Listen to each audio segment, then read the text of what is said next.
Moviesucktastic is a podcast about bad movies and the people that love them. But it's more than just a podcast. It's also an online presence. If you want to know more about Moviesucktastic or want to become a part of Moviesucktastic, you can find us on Facebook. You can find us on Twitter at Moviesucktastic. You can find our blog at boothreviews.blogspot.com. Or if you want to give your own reviews that we might use on the show, you can go to reviews.moviesucktastic.com and check out our own little lunch.com community for Moviesucktastic. Check us out and become a part of the show, because the only thing more fun than a bad movie is sharing it. Forgot about lunch.com. Oh shit. What are you doing? I know there's things you cannot tell me. But I also know there's a story here, and I think everybody will hear about it. Do you think your paper has the resources to take that on? I do. Do you? The Boston priest molested kids in 6 different parishes over the last 30 years. The church found out about it and did nothing. We haven't committed any long-term investigative resources to the case. No, we haven't. And that's the kind of thing your team would do. Spotlight? Guys, listen. Everybody's going to be interested in this. Obviously, the church will fight us very hard. I'm trying to get some background information. I don't want you recording this in any way, shape, or form. Nothing. We understand you've settled several cases against the church. I can't discuss that. There aren't any records of any of these settlements. Nope. When you're a poor kid from a poor family, and when a priest pays attention to you, it's a big deal. How do you say no to God? Spotlight. Just the tip line. You think he's got something? I want to keep digging. We need to focus on the institution. Show me that it came from the top down. They'll try to silence anyone who speaks out. You leave me alone, you hear me, goddammit? 6% act out sexually. 6% is 90. 90 priests. If there were 90 of these bastards, people would know. Maybe they do. You're going to give me the names and the names of their victims. Are you threatening me? I was doing my job. Yeah, you and everyone else. I am here because I care. We're going to tell this story. We're going to tell it right. I'm hoping we can keep this between us until we all get on the same page. Is that why we're here, to get on the same page? We've got 2 stories here. A story about degenerate clergy, and a story about a bunch of lawyers turning child abuse into a cottage industry. Which story? I'm not crazy. They control everything. This is not just Boston. It's a whole country. It's a whole world. They knew, and they let it happen. It could have been you. It could have been me. It could have been any of us.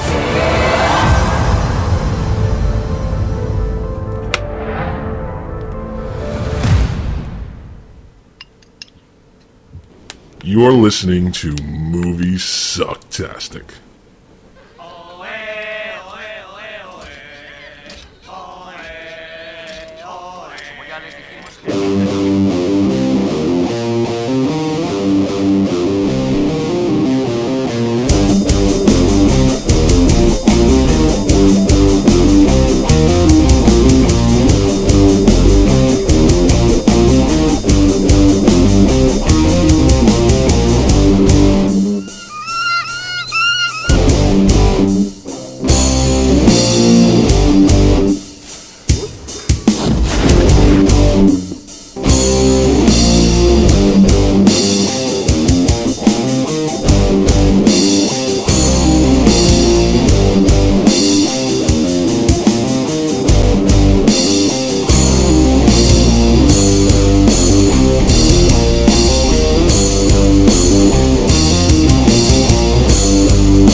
Dude, no! Oh!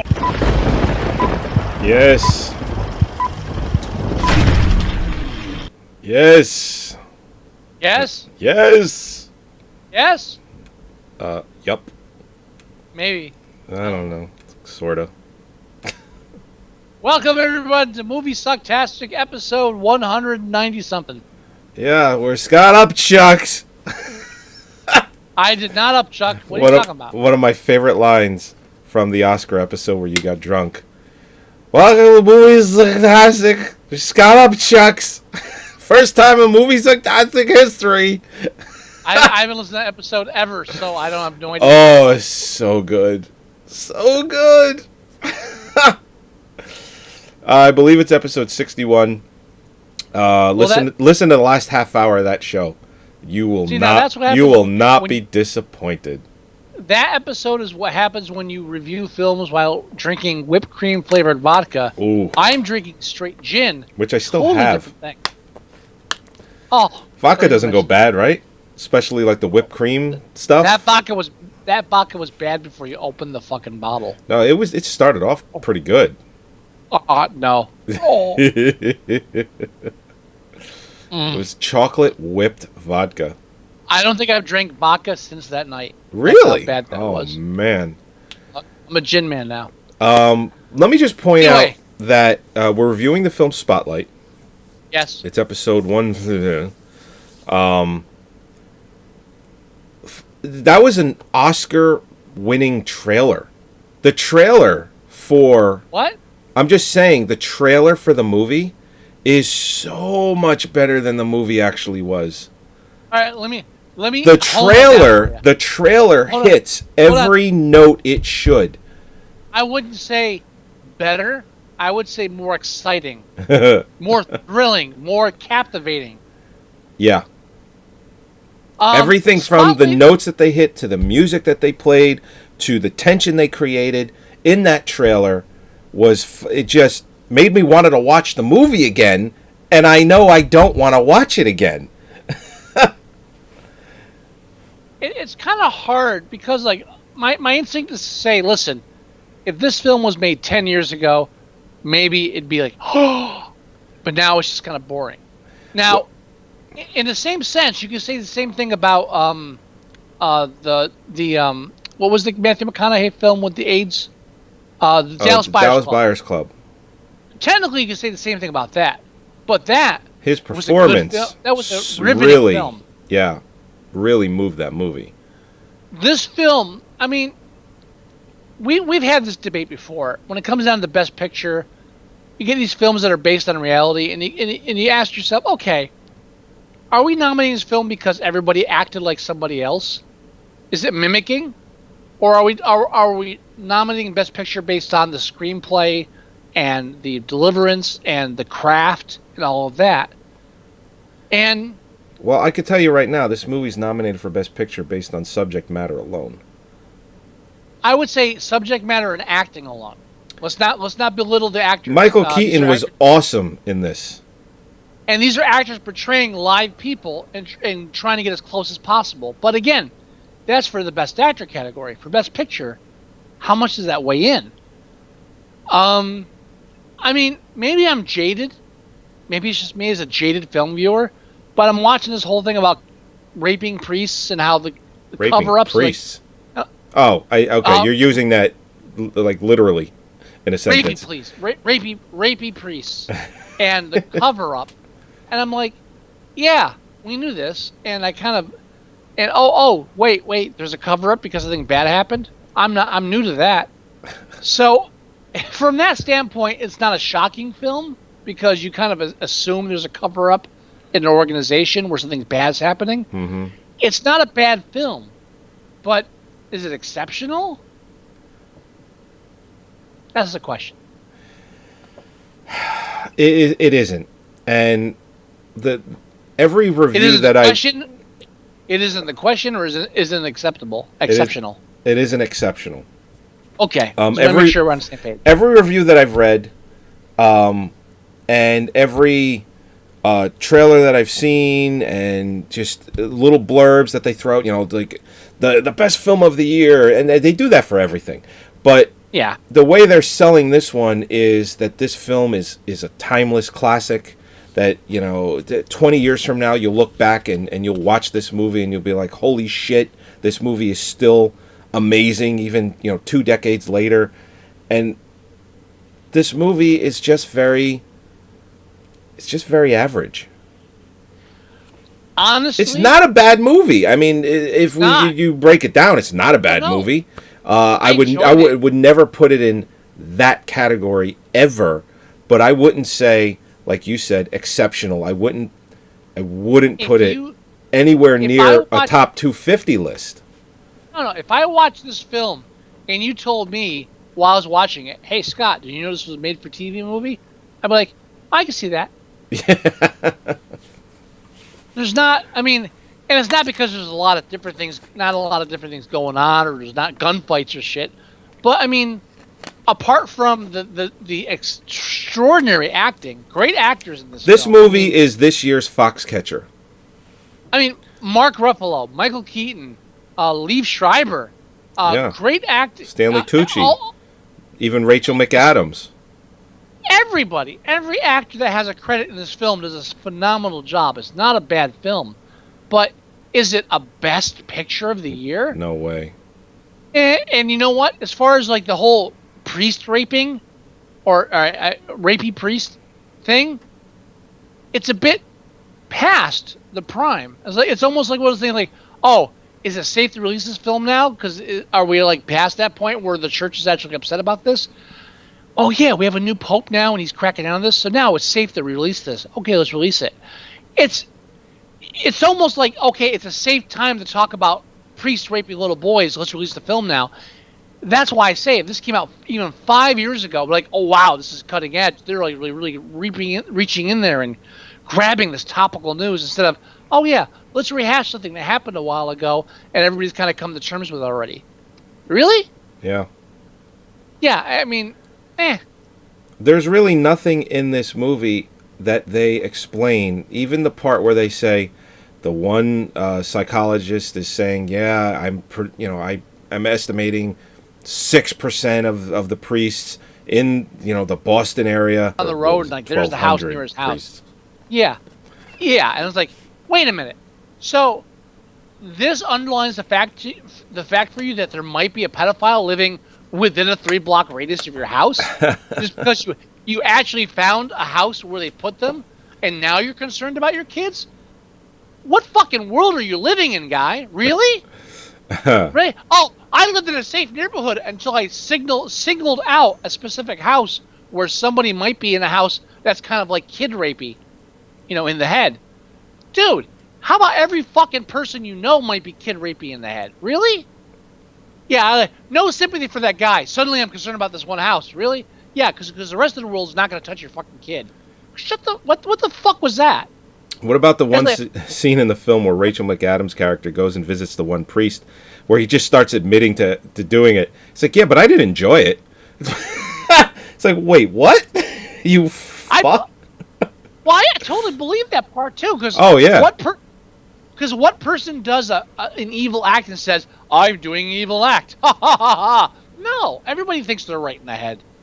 That's the point. And then his sister comes to the door. It's like, you don't talk to him. Nothing in this film was revealing, to me at least, again, as a jaded individual, where it's like, oh, shit, yeah, there might be a child molester living in my neighborhood. Yeah, it's called every fucking neighborhood in the world, dick. And then her like, oh, gee, this guy doesn't think he did something evil. Yeah, it's called everybody. Nobody had, who does evil shit and think, except for like in movies, who does evil shit and think, ha ha, I'm doing something evil now. Ha. No, that's not how it works. I just kept flashing back to Saturday Night Fever, where John Travolta's brother leaves the priesthood, and I'm just like, yeah, that's probably a good idea. And his mother can't take it. She keeps crossing herself when she mentions his name. Yeah, put him in a half now. I'll be good there. There's people like me with my problems. Yeah. Maybe they moved him because he was raping kids. How about that? Yeah, she loves the taste of wafers, father. I mean, the fact right is like, oh yeah, you're real brave. Yeah, no, you're blazing the battlefield. Yeah, no, great. Wow, thanks for opening my eyes to this reality of how hard it was to release this. I only lived through it for the past fucking 15 years. Other things. Really? So I'm a little biased. Body of Christ. Direction was fine. Acting was great. But best film? Nah, no way. No. And here's the thing: this is probably going to end up winning Best Picture too. It's won at every award show so far. Hey, Liev Schreiber as a Jew, you got me. I love Liev Schreiber. I do too. He was more convincing as a transvestite and mixed nuts than he is as a Jew in this. I'm just saying. Although they had the interview of him with the real Morty Barron, I think is his name, and they kind of look alike. I mean, they really kind of look very similar. You know what? And I'm so tired of this. I mean, like, if you go through the trivia online about this movie, every other one is like, oh, when he had it down so fast, like, oh, he stole my identity. And we've had this discussion before. He stole my identity. No, seriously. No, I know. I get it. Is mimicking another famous person the same as Best Actor? Because there's a lot of, like, Elvis impersonators that might be doing line. Is impersonating somebody else because you look close to, like, the way they look, and you're an actor, so you could, like, change your accent? Is that really what makes Best Actor or Best Picture? Or is it like the screenplay and the cinematography and everything involved in it? This film is like, if this was like Best Actors in Film, great, yeah, you got it down pat because they all mimicked other people greatly. But other than that, what the fuck? I mean, it's just a normal. There's nothing special. No. Beyond that. Is Liev Schreiber, is he up for anything? Best Supporting? Is he up for Best Supporting? Not Best Actor. Because there's no Best Actor in this film. They're all supporting. Yeah. No. Michael Keaton might walk away with a nomination for Best Actor. I don't remember if he was. No? Okay. Actually, the only one that's up for an Oscar is Best Supporting Actress for Rachel McAdams. Oh, really? Yeah. I mean, she was good, but okay. Same reaction here. Really? She's up against Jennifer Jason Leigh in The Hateful Eight. No. Rooney Mara and Carol. No. Atlas Victor and The Danish Girl. No. And Kate Winslet and Steve Jobs. If anybody in the Steve Jobs movie wins an Oscar, I will fucking go ballistic. Well, what I kept saying no to is not better. Jennifer Jason Leigh, so far, in my opinion, is a front runner. For supporting actress, great, but she's not going to get it. You don't think so? Just because it's kind of like a genre film. I don't think so. They'll give it to Tarantino's he's pretty good at giving his actors Oscars. Yeah, but I would lean towards it. Didn't help Samuel L. Jackson, did it? Yeah, but for that's Pulp Fiction. True, but he hasn't been nominated since. So I would lean towards Carol or The Danish Girl. The Danish Girl. Okay. That's my personal choice. We'll have our final ballots in before the show. Don't worry. Okay. But yeah, I mean, do you have any other opinions on this besides me as far as being? No, I mean we covered everything. I think. As the kids say, meh. Meh. You know, there's a new website called Meh, right? Yeah, fuck them. Now, well, don't say fuck them yet, and I'll tell you why. The guy that started the website Woot, after he sold it, and that's when Woot kind of got crappy, where instead of it was one deal a day, Woot has now, it's like there's multiple categories and like, say, 50 deals a day. They're all shit. He went back to that original idea of one deal a day, and it's meh.com. So it's pretty. I visit it every day, and I may not like what they're selling. It doesn't mean that it's not quality, but everything that they've been selling so far is quality, which is what Woot used to do. You know what? Here's the problem. It's just I'm becoming an old man, and I have like two teenage stepdaughters. One is 23, and one is what is she? 17, 16? I think so. One of those fucking teen numbers is like horrible, and every time they do something, they think they invented it, and I'm like they're like, yeah, that's not new. You just fucking named it something different. Shut the fuck up. Like they're on Tumblr, blah blah blah blah. It's like, oh yeah, we did this, blah blah blah blah blah. So yeah, That's nothing new. You just renamed it. Shut the fuck up. I'm not always so negative, but I'm just kind of encapsulating my hatred for young people. So today's deal on meh.com is a Zippy Pop 5.5 quart stovetop popcorn popper, which sells for $50 on Amazon. Which is a fucking ripoff, because you can buy a metal one like that for like $10 at Cracker Barrel. What the fuck? Yeah, you could, but this is $22, and it normally sells for $50 on Amazon. So if you wanted this, you'd spend almost $30 more at Amazon. Why would you create a website where you're selling things at a great deal, and they call the website meh? For the exact reason that it's a word this generation knows.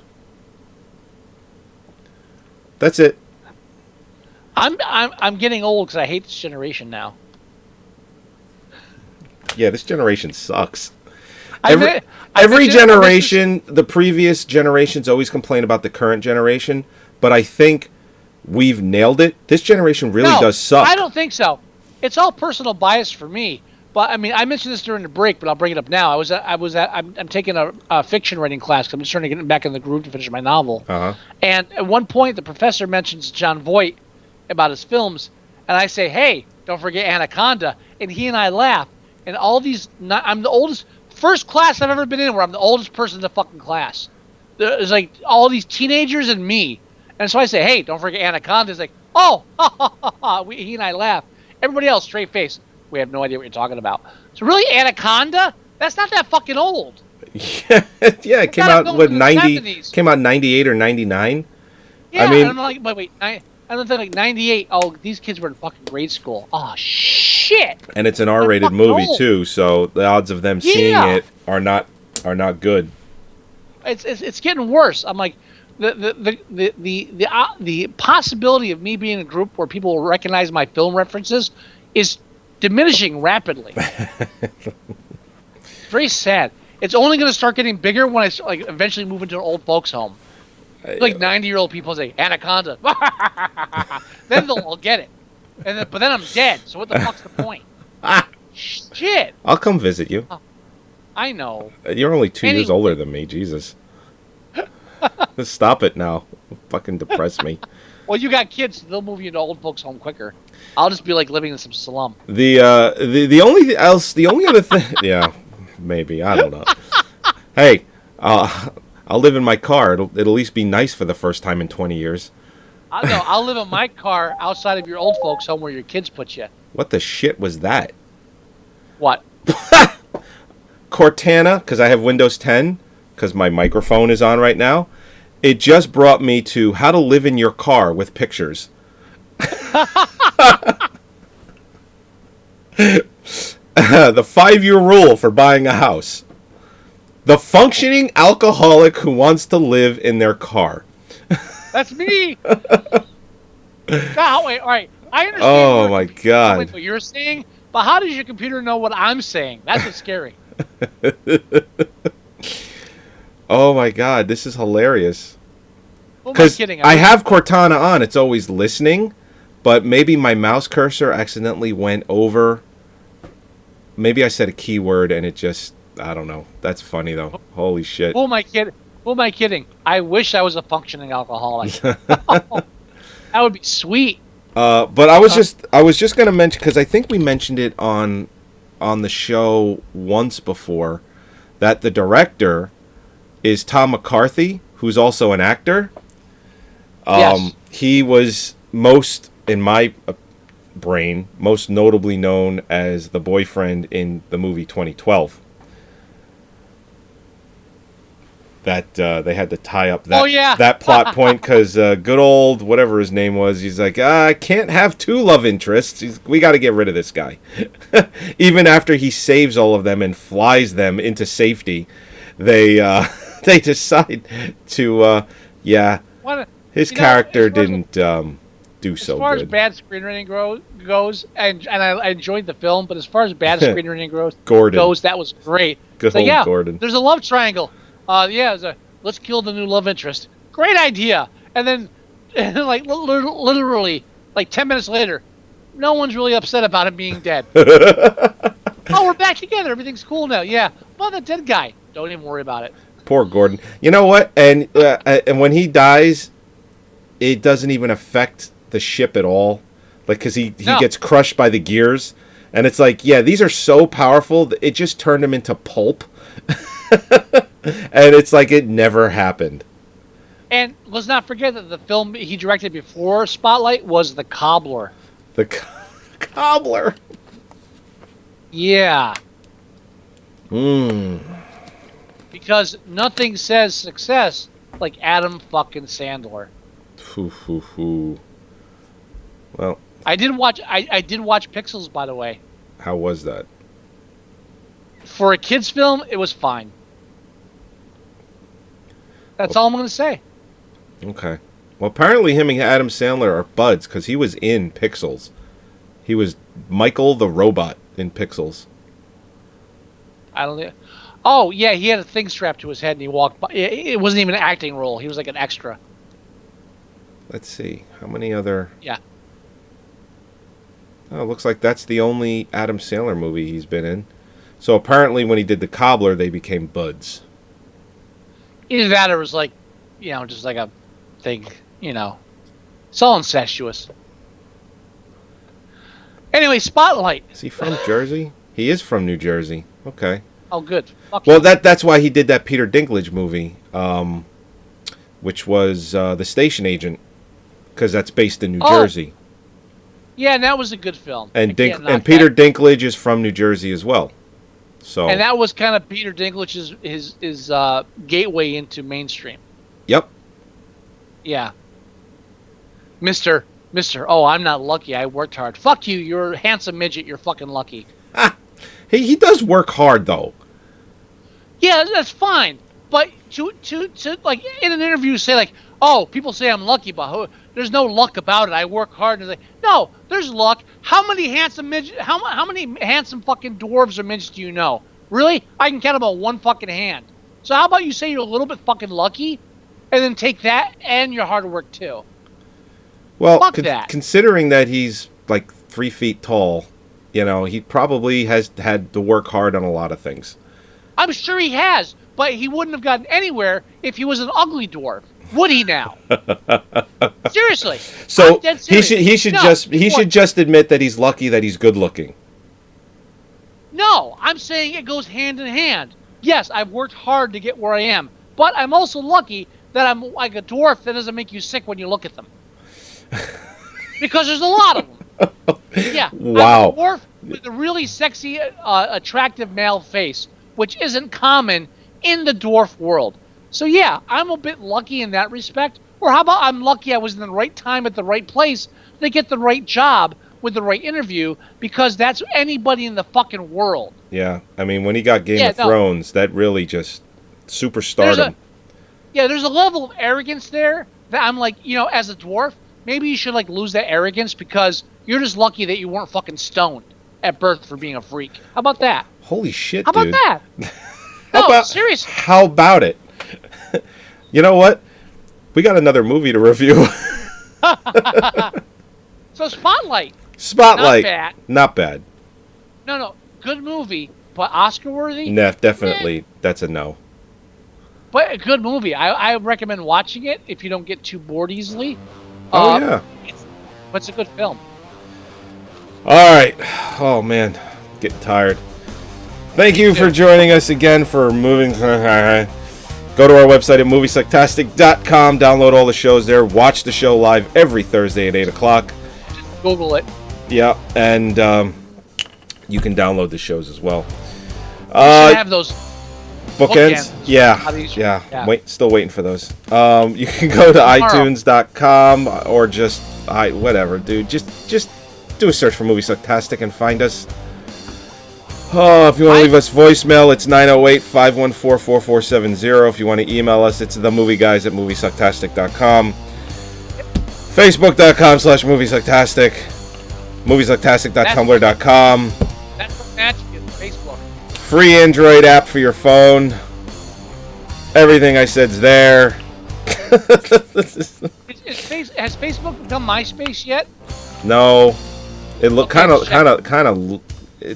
I'm kind of done with Facebook. I keep it around for people that don't get to see my kids a lot and the show. But there's nothing replacing it like MySpace, unless Tumblr's not going to do it because Tumblr's too fucking random. No, people need to be handheld, spoon-fed, and Facebook is a place for that. So Facebook is a no risk at the moment. Yeah, it's not going away anytime soon. Okay. Yeah, I mean, before Facebook came, you had like MySpace, you had LiveJournal, you had like 5 different things, and then Facebook hit, and people haven't changed since. I remember LiveJournal. What the fuck was that? That was dumb.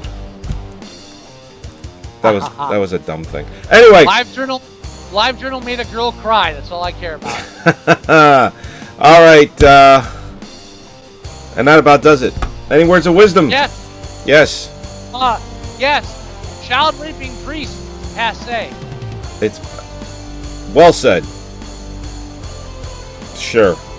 Yeah, we know. Yeah, move on. Yeah, this is fine. All right, everybody. Fine. Talking. It's fine. I know. Hey. Nope. Of course not. I didn't put something else in your mouth. Oh. What are you, a priest? I can be. See how we brought that around? See? Yeah, there you go. All right, everybody. We'll talk to you next week. Bye-bye. Or in about 5 minutes. Yeah, that again.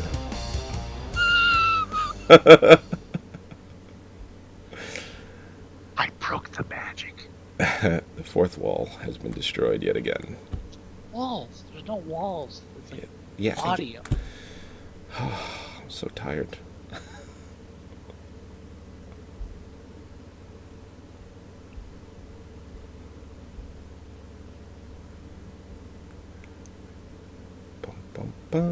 Save project as. One more. All right, this is episode 199. I'm just putting these in order except for 200. Bridge of Spies is going to be episode 201. That's how I'm going to do it. I was going to suggest the same thing. Just to make it easier. You ever eat brown rice? Yeah, I don't like it. No, shit. It is shit. It is. It just, the flavor is just not there, and you know what I hate more than brown rice? What? Like minute brown rice. All right, that's minute brown rice right there. Oh, it's the worst. That's actually what I'm eating. It's the fucking worst. It is, even when I add horseradish sauce and Red Robin seasoning. Oh, so bad. Hey, I never stopped the recording. That's all on the video. Well, I hope everyone enjoys that. Good, great. Have fun. Bye-bye, everybody.